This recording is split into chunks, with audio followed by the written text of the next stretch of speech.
this came up for sale with this, 3,500 bucks. This thing's blown, and that thing runs great. So I was just, I couldn't really turn that down. And it was I thought I got a really good deal until I saw this when I just got home.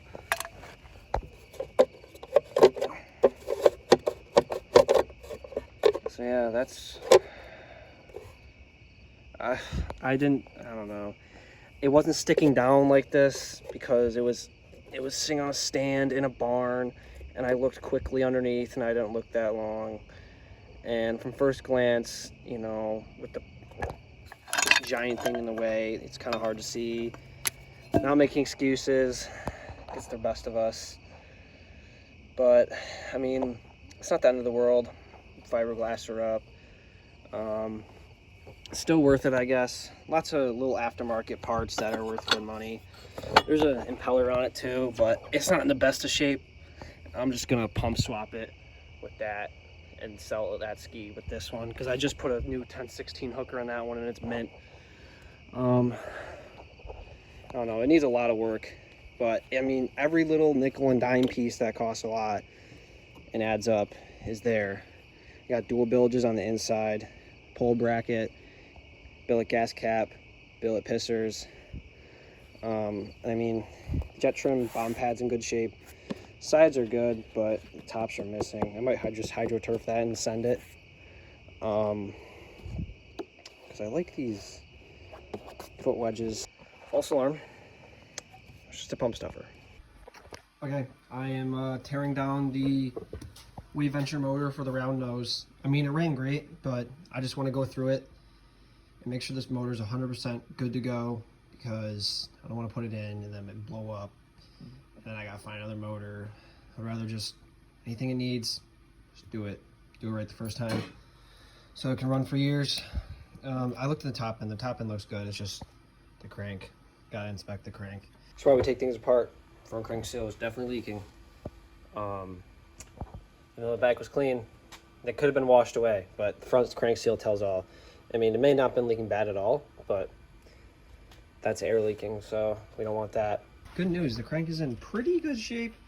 These two bearings on this side have a little bit of play, but it's not worth rebuilding for that, I don't think. But I think, because these bearings are nice and tight, I think this side was sucking a little water, judged on that. Right there, I think the crank seal is leaking for sure. I'm gonna put it back together and seal her up good and run it. This motor's never been apart. No sealant on the cases, well, besides the factory sealant. Pistons are stock. Cylinders, obviously stock bores, these pistons are stock, but it's so hard to see. But there's only a little bit of scoring. It will clean up with the hone, no problem. And she's gonna fucking send. And I got a race in a week, so. Well, I was putting the bottom end together and it was going smoothly, just taking my time, cleaning the gasket surfaces. I did a little hone on the cylinders. Woo! They're looking very good. It was going good until I dropped one of these stupid washers in the bottom end. I dropped both. I fished out one and another one disappeared and it won't get the fuck out. Now I'm gonna have to split the cases again, and I can't do that tonight. Well, I can't put them back together tonight because I ran out of case sealant. This is just the way she goes, I guess. The way she fucking goes. I put the hooker that was in the square nose into the round nose pump. And I'm currently waiting to go to the machine shop tomorrow to get studs to use this head. And I have to shave down these motor mounts from the couch, the Wave Venture, because all 4 motor mounts were broken on the round nose haul. But anyways, I think I post where I'm at. This nut right here, Jesus. I kind of made a decision I'm not gonna try and fix this because it's broken. This is broken. And probably the hardest part is that it's like somewhat broken in the ski, but I think I can just leave part that's inside. But yeah, now I've just been chiseling away at this, trying to get rid of whatever this is. It's super hard. I don't know why. I don't know. I'm glad they didn't use just straight fiberglass though. Now it's flipped up. It's actually in really nice shape. Just scratches, nothing deep at all. I'm not gonna repaint it or anything because I don't really care enough. And I'm racing in a week, so don't have time for that. I fitted the couch mounts in the superjet, and I used this motor that I had, you know, this bottom end I had laying around to mock it up. And I think the couch mounts will work without modification. Some people I was reading it said to take 2 mil off the bottom, but I just scooched them all the way back and it seemed to line up with the mid shaft. But I had to take the mid shaft out because the bearings are shot. It has a ton of play. It's hard to show on video, but what I'm starting to think is all 4 motor mounts were broken. So I think either one motor mount broke and the motor just broke the rest of them and then destroyed the mid shaft, and that's why it sunk. That's what's kind of making sense to me of what happened to this ski. And then the owner just kind of gave up and sold it to the guy I got it from, which he didn't touch it. And now here I am trying to revive it. And I'm racing in 5 days. So, I mean, it's going pretty good. The pump situation, that stupid pump stuffer I took out and I chiseled all of that stupid, I think it was some sort of resin. It smelled like resin. Tomorrow I'm gonna head to the machine shop for studs so I can run this head, and then the bearing shop for the mid shaft. And hopefully, I'm hoping to get the motor in tomorrow, or the pump, something. Couldn't find bearings to rebuild the superjet mid shaft, but I had this other mid shaft that was in decent shape, and I just pressed the longer shaft out and put the superjet mid shaft in it. It's not perfect by any means. It might leak a little water, and the bearings have a little play, but I got dual bilges, so we'll be good for the weekend at least. And that's where I'm at. Tomorrow I'm gonna put the pump and motor in, hopefully. I can't run the head because I can't find a stud or the correct rod, so stock head. Well, I put the mid shaft back in. It's not that good. There's still play, but the bearings feel nice, and I just put grease in them. I'm about to put the pump back in, and then I'll let that silicone dry and then fill the hole with water to see how bad it's leaking. Pump is in. Put a new hose on the coolant line because that one's cracked. It spins over smooth with the mid shaft. You got the Riva, I think it's a top loader, and then a ProTech ride plate, which I know nothing about either, but they're gonna run. I filled the hole with water. The mid shaft isn't leaking, but something else is. And if the mid shaft isn't leaking, then what the hell is? So I figured it out. So whoever took this apart was an animal and cut every line. The line was just underwater. That scared me though. I have the motor in, and I put the wet jet exhaust on, and I cut the fit. I cut it too low on the first time on the tail cone, so I had to recut it higher. So it's now technically three pieces with the exhaust piece. I have it in the car right now. I'm going to take it into the welding shop in the morning, have them do it up. And currently I have the motor just set in, and I'm going to put the dampener in and line it up. I have to move the e-box over, like I think someone said 2 inches for the wet jet exhaust. How I'm going to do that, I don't know yet, but we'll figure it out, as we always do. But at the moment, I'm kind of relaxing and just cleaning the carbs. They weren't bad. They had a little gunk in them, so I just opened them up and cleaned them. I was rejetting them anyways. So thankfully they don't have to be rebuilt, or else that would have really screwed me. I just didn't think about it until today. This wiring was a nightmare to figure out. With the Wave Venture CDI, I I took the stupid gauges and everything off because that was just too confusing. And I'm just looking at a superjet diagram, and looks like everything lined up. I had to solder this connection on because it had two of the same ends, which I don't know, because this is also crimped on by a previous person, and other connections have been made, and it's been molested. Well, I'm gonna try and turn this thing over. I have a battery hooked up and a start stop. Okay, fuck me. So I jumped the solenoid confirm I have connections, everything. The start stop switch is the one out of the stand up, the superjet.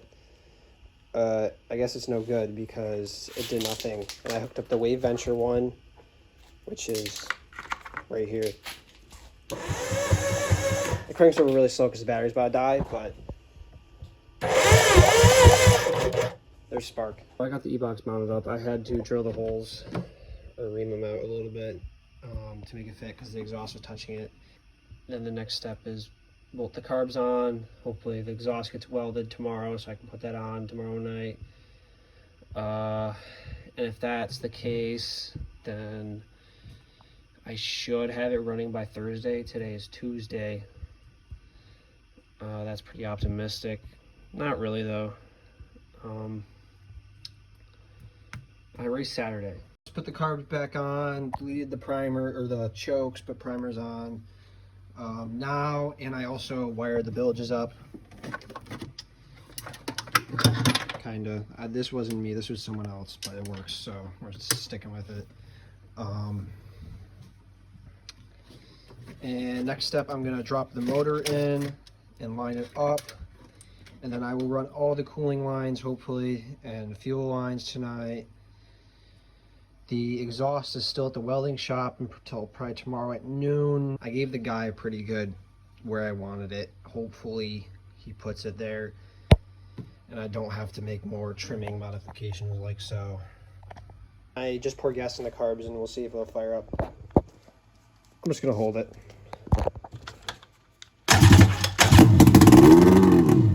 I ran it for a bit longer with my two hands and the bottle. No ear leaks, so that's good because I did not leak down test it. I just slapped it together and put it in. You know what they say? Measure once, cut twice. After mounting up the exhaust, the e-box was way too close to the exhaust was way too close to the e-box. So I had to move these are the original holes. These are my new holes. And I just reamed these ones out, but it was still too close, so you know, I cut twice. I'm gonna show you guys some of the tricks I saw on YouTube. Stuff some rags down in there. Take your compressor, cover off the holes, and then just blow the rags around in the tank, and it'll clean up any debris and make the tank really clean. Now the tank is absolutely spotless, and the rags you can see are disgusting. They're just yellow varnished gas. So that works pretty well. I had to get the cockroaches out of there too. So I got the pipe back from the welding shop. I lined it up pretty good. There's still a good amount of space in the hull. Kind of mad that I made that trimming now though, but oh well. Yeah, it looks good, and it actually fits better than you would think. It's not that hard to get in.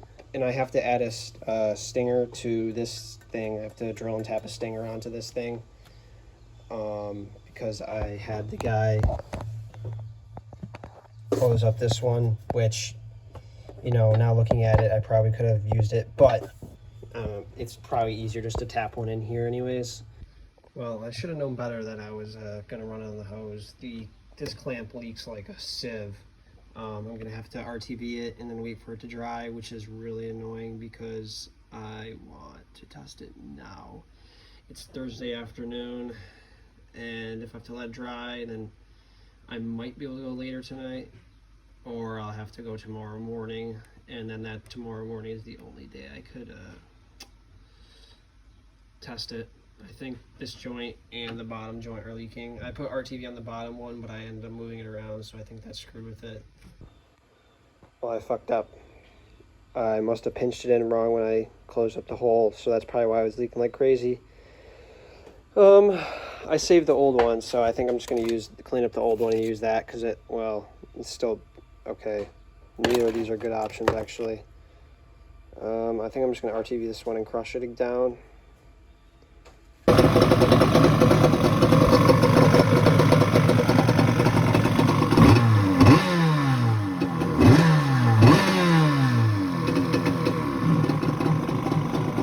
I just took it out for a ride. I tuned the carb a little bit. There's an exhaust leak somewhere. I can't figure out where, because it rips with the hood off. With the hood on, it runs okay.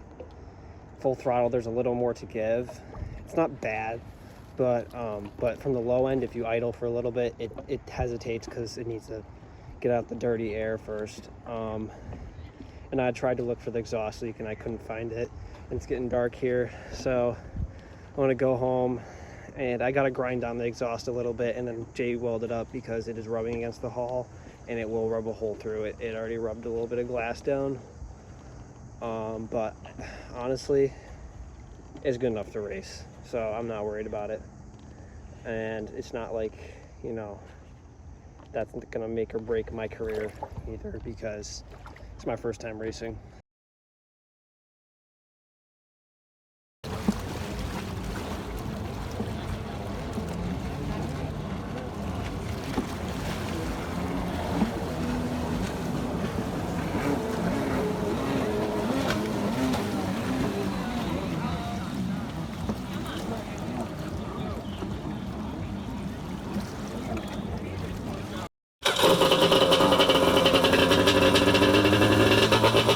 I never took any videos at the races at Watkins Glen. I was too busy trying to run around and figure out what was going on with this thing. What ended up happening was the manifold bolts fell off the exhaust, so it was leaking like crazy, and then I put it back together and more of that wet jet exhaust was leaking because of those copper crush washers. So what ended up happening is the first day I didn't race it, and the second day I just went to the store and got some copper spray and ended up copper spraying the exhaust. I didn't end up racing it until the last moto, but it still ran and raced.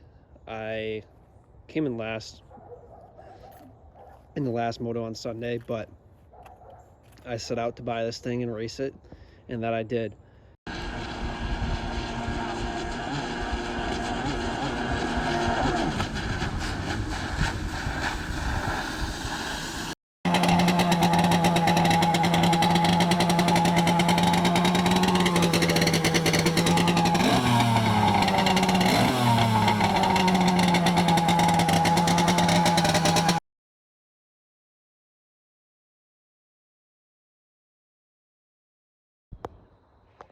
This thing, after the first race, once I fixed the exhaust leak, ran amazing. I rode it 2 or 3 times before the second race, and as soon as I got to the second race and got on that start line, it was running like garbage.